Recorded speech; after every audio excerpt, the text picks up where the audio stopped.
So for today's video, maghimo ta og chocolate cupcake. Simple na kayo ang mga ingredients, mapalitan na to diri sa Pinas. So mag-crack na ta diri og usa ka itlog, butangan og 3/4 cup sugar, dayon natong i-mix og tarong.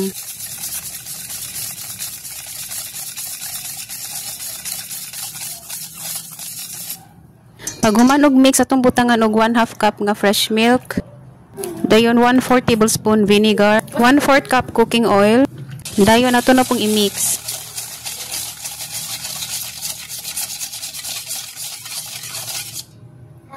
Piska na to og gamayng asin. Dayon butangan na to og 1 cup all-purpose flour, 1/2 tablespoon baking powder, og 1/4 cup cocoa powder.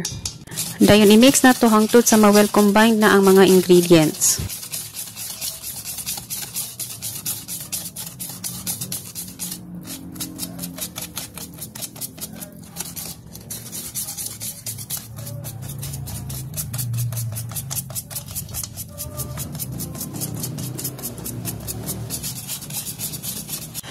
So, na-mix na nato og maayo.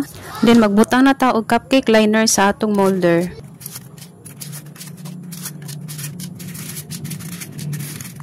So, ato nang ibutang ang mixture.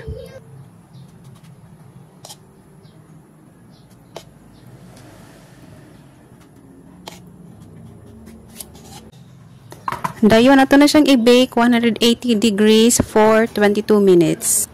Pwede po ninyo i-steam for 6 minutes high heat and then 10 minutes low heat. Ready na atong chocolate cupcake. Thank you for watching. Bye-bye!